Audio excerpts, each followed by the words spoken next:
मी अश्विनी गोदे आडवास खबर मधून तुम्हा सर्वांचं मनापासून स्वागत करते. पाहूया आजची एक ठळक बातमी. ईद ए मिलाद निमित्त कडेगावात जुलूस उत्साहात. कडेगाव शहरात ईद ए मिलाद निमित्त भव्य जुलूस उत्साहात पार पडला.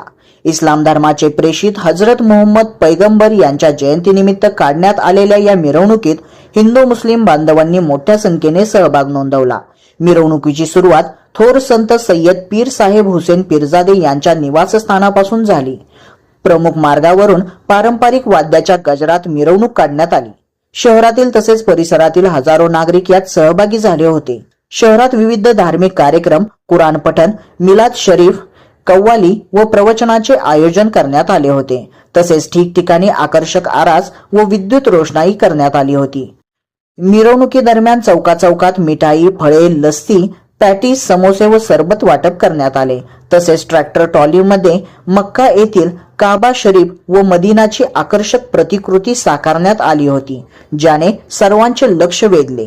यावेळी आमदार अरुण अण्णा लाड, आमदार डॉक्टर विश्वजित कदम, माजी आमदार मोहनराव कदम, माजी आमदार पृथ्वीराज देशमुख, माजी जिल्हा परिषद अध्यक्ष संग्रामसिंह देशमुख, सागरेश्वर सूतगिरणीचे अध्यक्ष शांताराम कदम, जितेश कदम, विश्वतेज देशमुख, रविराज देशमुख, नगराध्यक्ष धनंजय देशमुख, माजी उपनगराध्यक्ष पैलवान अमोल डांगे, सभापती निलेश लंगडे, ज्येष्ठ नेते चंद्रसेन देशमुख, सुरेश थोरात, दीपक भोसले, विरोधी पक्षनेते विजय शिंदे, संतोष गायकवाड, शशिकांत रासकर, विजय गायकवाड, डी.एस. देशमुख आदींनी शुभेच्छा दिल्या.